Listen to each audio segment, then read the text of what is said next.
Hello and welcome to Farming Simulator 17. I'm Andy and this is the Let's Play on the Lone Oak Farm. So we're gonna continue planting field 31, which is up here. Get around this bend here. Just taking it easy because it's a big rig and don't want to destroy it. So I was watching this show the other night on Swedish television called Allt för sig, which is basically there's a number. It's Norwegian from the beginning, I think, but it basically takes a bunch of Swedish descendants, American with Swedish descendants. Not descendants, with Swedish. Well, who basically some have some sort of Swedish in them. Who are like children or descendants from Sweden or something like that, and you basically take that. Well, get into this field without destroying this thing. So basically, take these people and bring them over to Sweden, and then they get to learn about Sweden and stay here, and it's like sort of a competition, and everything is fine. There's a big hill here. I don't know how to get on this. Maybe here. Oh, here maybe. This looks like it could be a place. Yeah. Yeah, we can get in here, which is an interesting TV show, of course, and a lot of Swedes watch it because it's like, oh, it's sort of like national romantic thingy.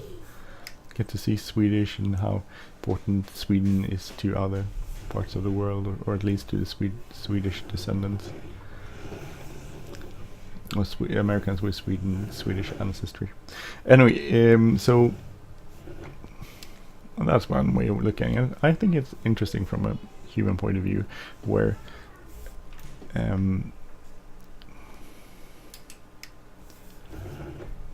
some people, well, it's important to see how much ancestry really matters and how that affects people, especially when they have their own children. It did to me too. I was wondering where I came from when I had my kids.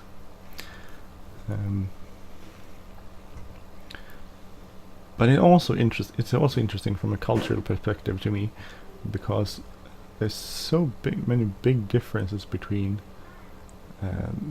USA and Sweden, which we don't always think about, but they're there, of course. I can just drive straight ahead here and then do the turn, maybe. Cool.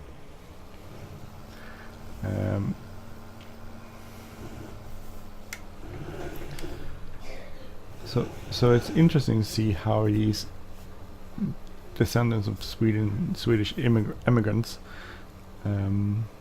their idea of Sweden and how they react to the fact that it's not the way it was 100 years ago, 150 years ago, and it's not like they imagine it to be, and it's not the United States of America, which is always interesting, because not always interesting, but I think it's interesting because it's this idea that, and we Swedes do the same thing, so it's not distinctly American. It's probably a more human way of making distinction between in the world, but we sort of tend to evaluate or see the world from our point of view, or think that things should be the way they are where we live.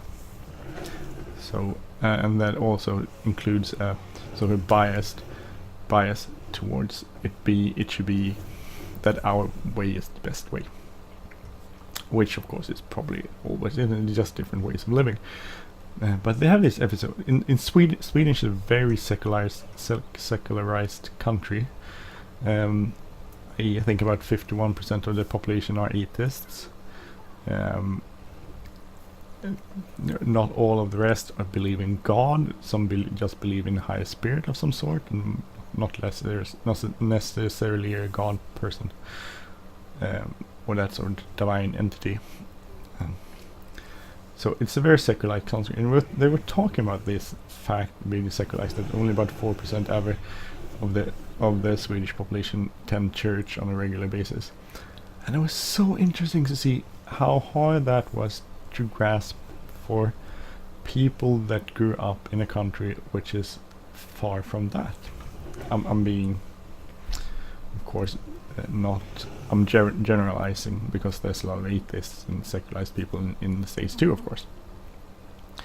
But it was so interesting to see how hard it was to grasp that idea, and how distraught actually some of the Americans that came over to Sweden were by the fact that this was the way we live in Sweden. And one was like, he was gonna go and do mission. He seriously contemplated doing missionary work to Sweden. I was like, okay, then you really haven't got the point of Sweden at all. Which of course he hasn't, because he doesn't know anything about Sweden. The point is that we are a secularized country where we don't hold. We have religious freedom, of course, but that doesn't mean. It's like I read somewhere. Religion is like penis. It's okay to have a penis, and think of it and do what you want to do with it, but it's not okay to shove it down someone's throat. So that's the sort of the point we have, or the view we have of religion. A lot of people in Sweden don't believe in religion. We don't want to be saved. It's not like we are ambivalent. Majority of the people don't believe in God, and then that's a choice we have. We believe, and we've chosen not to do that because we probably can see that. We don't need to be saved, and we don't want to be saved. That made me really upset that this man was putting it upon himself to go and save the Swedish people. It's like, well, then you're pretty narrow-minded. I'm sorry, because firstly, there's a lot of religion out there, different religion. I don't believe in Islam, in the Islamic God. I think a lot of the stuff that's in Islam is a piece of dung, sorry. But I feel the same about Christianity or Buddhism or anything. I don't believe in it, and I don't need to be saved. And by having the idea that I need to be saved, that sells me much more. I had this colleague actually who did believe in God, and he and another colleague who also believed in God had this conversation, or actually a big argument was. I was like, I don't believe in anything of this, so I'll be just quiet. And they were arguing, and the thing is that one of my colleagues said something funny about God, and the second colleague, he went, "You can't talk about God in that way," basically. And the first colleague said, firstly, you don't get to decide how I define my faith and belief, and secondly, my faith is so strong I don't need someone's approval in how I do it and why I do it, so I don't really care what you think. And if your faith in God is so small and narrow-minded that you can't see that you have to define your belief by trying to get other people to if you can't, sort of the point he was trying to make was that if you have a problem with the way I believe in God, that says more about your belief in God, because then you're not very secure in your belief in God. Was the first colleague's point. And I think that's pretty true, and that holds true to atheism too. I don't need to run around trying to convince people that there's no God. I don't believe there's a God, but I don't have to go around and convince people, because I have, if you call it faith, but I feel very secure in my non-faith, i.e. atheism, and I don't need to push that down people's throat. I think people have the right to decide on their own if they believe in some sort of higher being or not. And I don't need to force people. And if other people believe in God, that doesn't make my belief less worth or less, or non-belief. I don't believe in God, I'm an atheist, and that's not affected by someone believing in God. I don't believe in God, but that doesn't affect me. And I think that was sort of my colleague's point in his faith, because he believes in God, that it's not affected by anyone else's. He's so secure in his belief that he doesn't need to believe in a certain way. He doesn't convince other people to believe in his way. And I thought that was really, really genuinely interesting and a really valid point. If you believe in God, why would you have to force other people to believe in your way? And if you do have that sense that everyone has to believe in your way or your God, are you really very secure in your faith then? Because that means suddenly your faith is sort of affected or shifted by the way other people believe in God.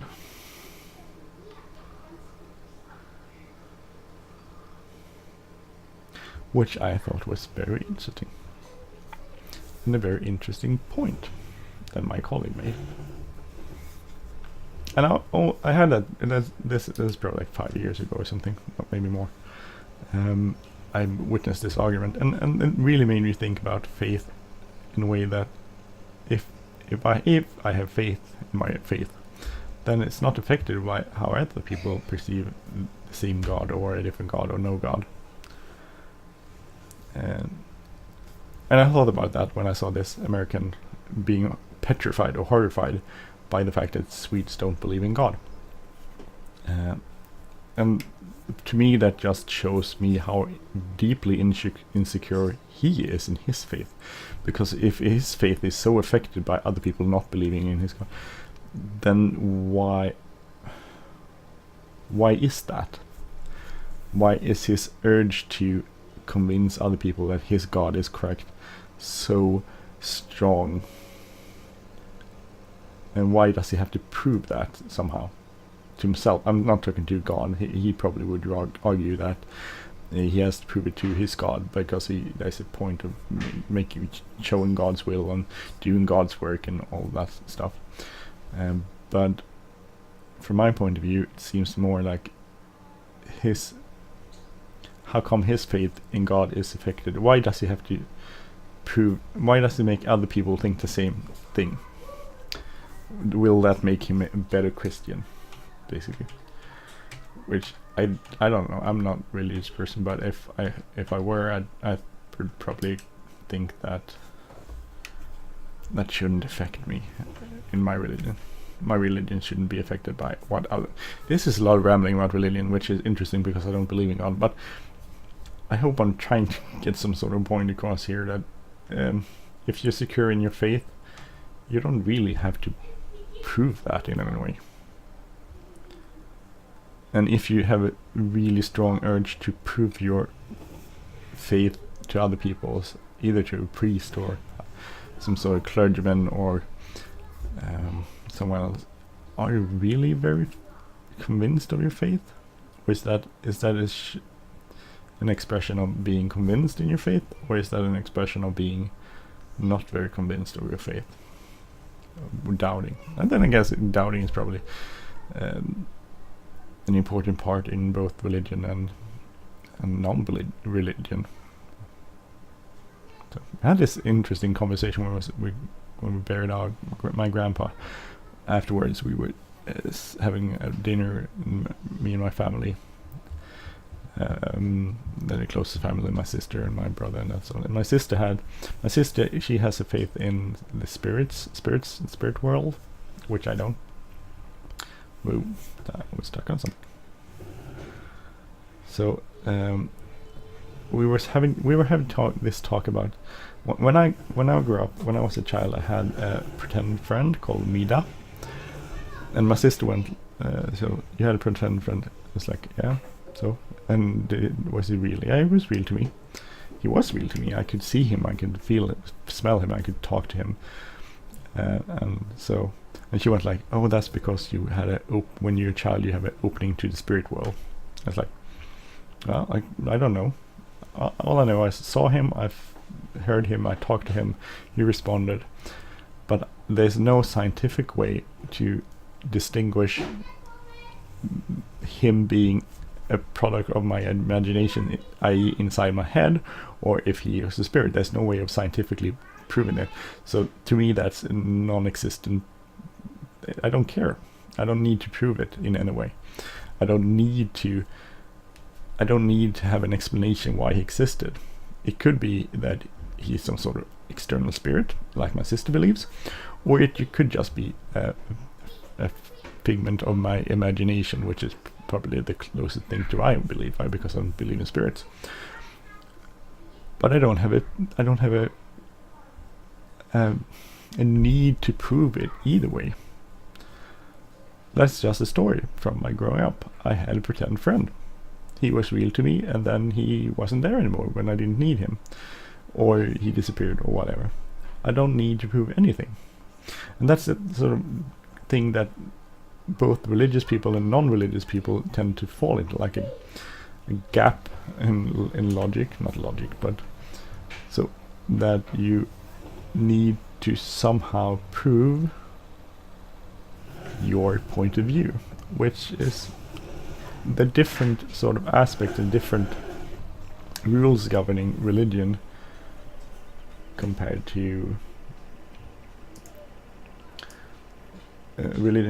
say science. So to me, the different issues, and I don't really have a problem with that.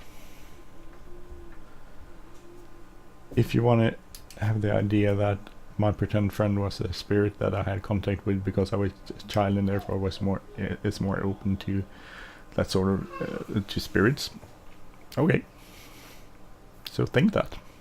That's what my sister thinks.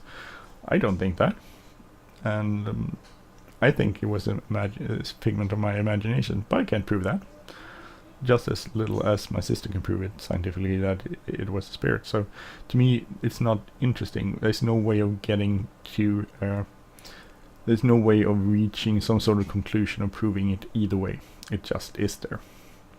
And that's the problem. Sometimes science can prove everything, cannot prove everything, and it's not supposed to be able to prove everything. Something is faith, and that's not science. Science is something else. Science is basically the best information we have and the best way we can get it at this point in time. Science isn't infallible. It is full of fallacies, but that's the whole point of trying to reduce them as far as it's possible. And the science of today will in 10 years seem, or 20 years seem like it's fallible, which it is.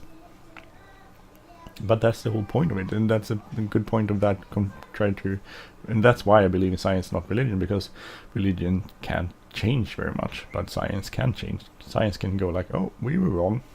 Okay, well, we didn't know better, now we know better. And then it does that over and over again, and reach a high level of security or a high level of knowledge. Religion can't just suddenly go and, oh, by the way, Jesus wasn't God's child, or son, or spirit, whatever. It can change in that way. So, and that's fair enough. I mean, it doesn't have to, is also my point. Some of my atheist friends think that, oh, religion have to prove something. I don't think it has to prove anything. Religion is not about science. It doesn't have to prove that it's real, because it's real to the people who believe in it. Is basically my point of view. And I have friends that are atheists that constantly fall into that trap, that they have to some sort of disprove or make people that are religious prove their point, and they don't have to. Religious people don't have to prove that there is a God, but they can't force me to prove that there isn't a God either. The different sort of aspects of society, not aspects, but different points of views, and it's not, when it comes to religion, contrary to science, it's not about either way. Some people believe in both religion and science without it being a problem. Who am I to say that that's a problem then?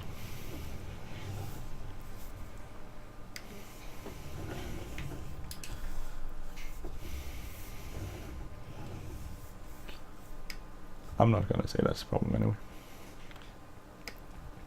So, and I don't know, I'm just gibbering about here, but I think that there is, I guess there's room for both in the world, and there's no contradiction in my world between the two. And I don't, as I said many times, I don't believe in God, and I don't have the sense that I need to believe in God. I don't have the sense that everyone else should feel the same or think the same as I do. This is the way I believe or don't believe, and I'm fine with that. And some other people do believe, and for them it's important, and that's fair, fine enough. There's no problem there. So, long story. Anyway, it started with the Alfa Sverige, and this guy who was horrified by the fact that we don't believe in God. We go to church, and then he had this sudden urge of saving us, which I think, well, he can have that urge, but you don't get to force yourself on other people when it comes to these matters. Just as I don't force myself on other people when it comes to the fact that I don't believe in God. I don't believe in spirit. I don't go around trying to convince my sister that there is no spirit, or my fiance for that. My fiance believes in spirits and some sort. She also believes in science, which is sort of. I was having this discussion the other day about this. She believes in science, so she knows what. But it's not a problem for her, and if that's not a problem for her, that's good, right? That's not a problem. Then don't turn it into a problem. If it's not a problem, it's not a problem.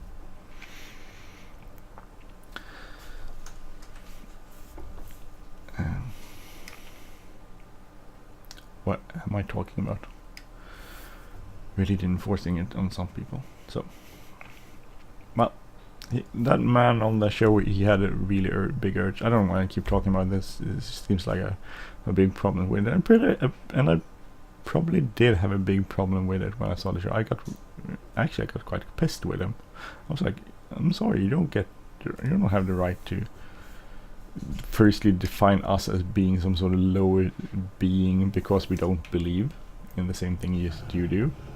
That's just narrow-minded. That's hopelessly narrow-minded. And I live in the democracy, and he lives in a democracy where they have religious freedom, just as we do here. And so one of the points there is I don't get to force my religion on the people. So I really took offense with the fact that he had a sudden urge to firstly define us as some sort of we were lost basically because we didn't believe, and we're not lost.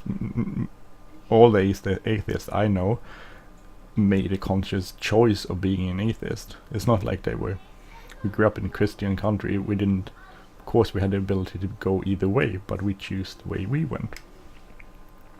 And so this is a choice for us that we are content with.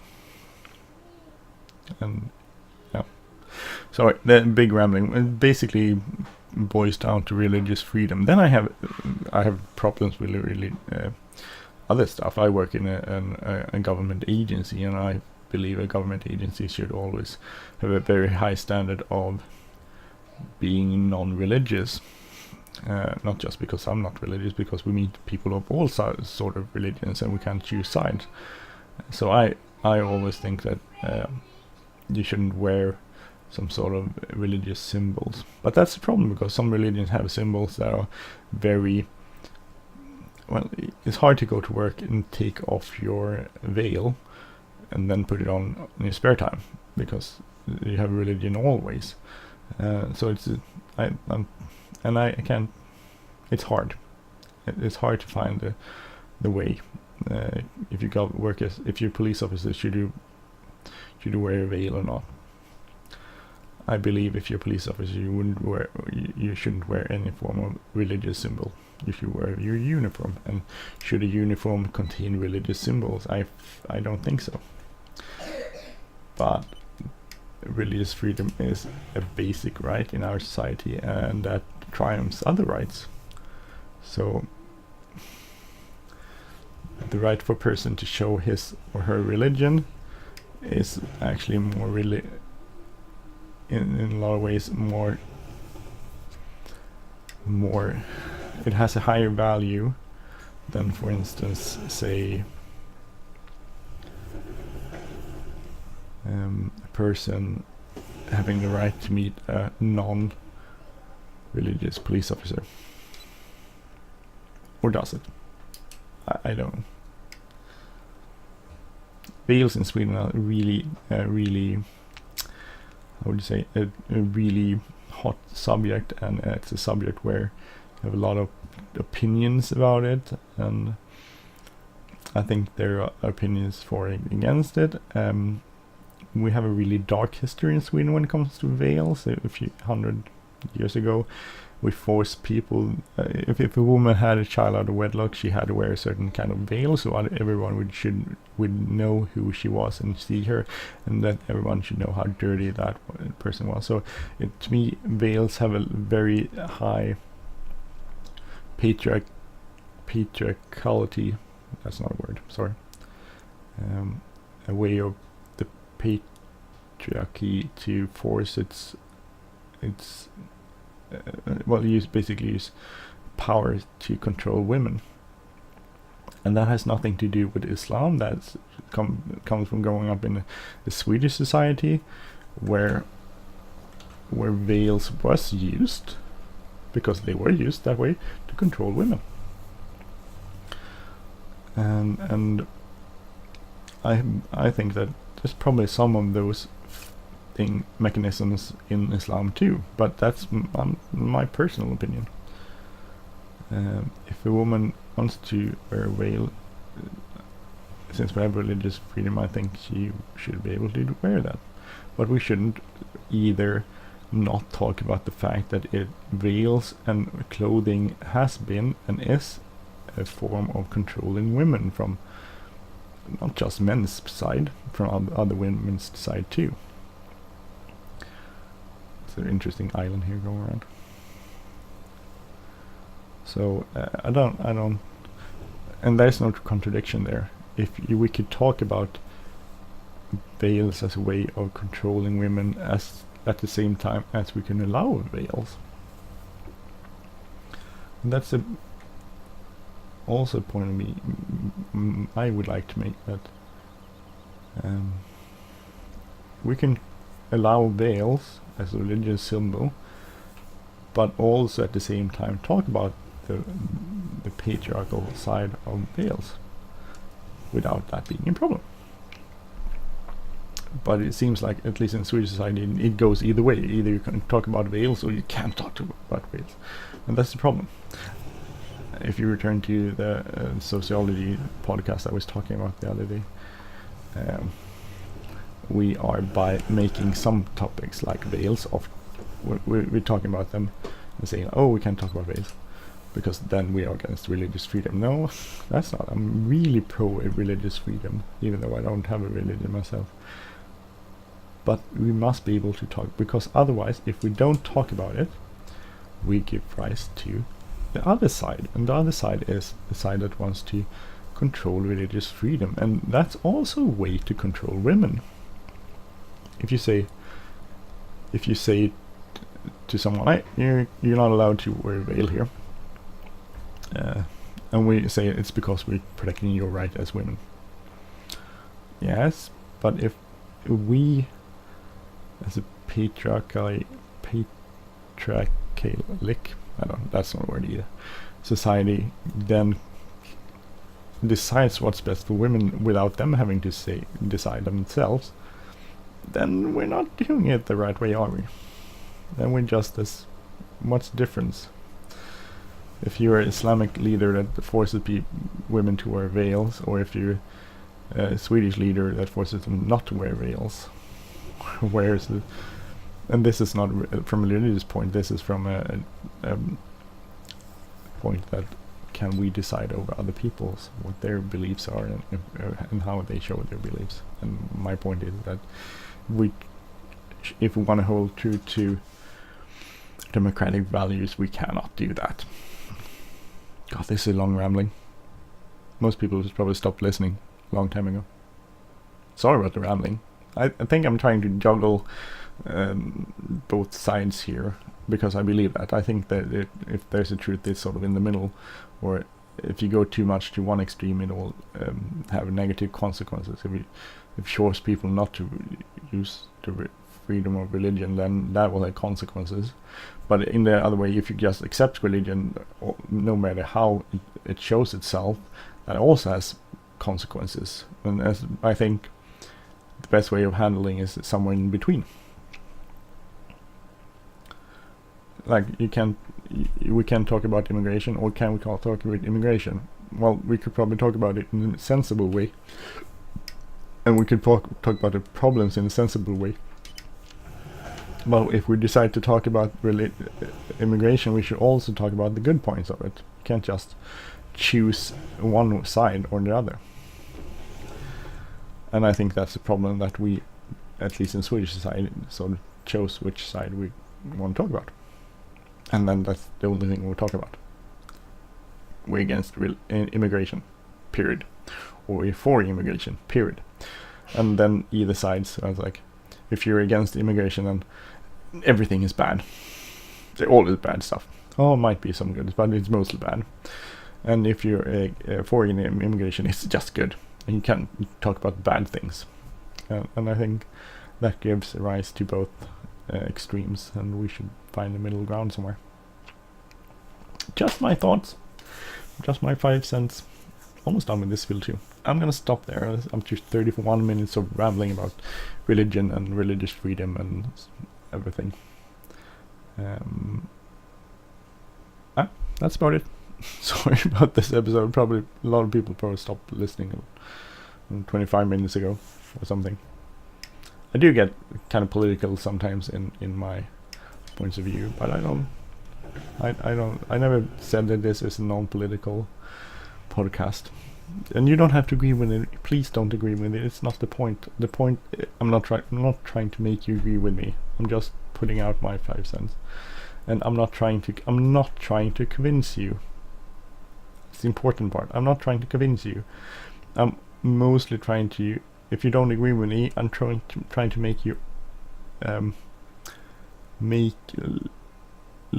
take a good look at your own arguments. And maybe you're right and you have good arguments, and keep with it. Keep that opinion and argue against me.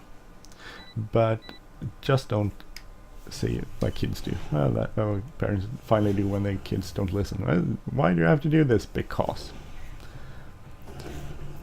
I don't believe that's a good way of approaching the whole thing.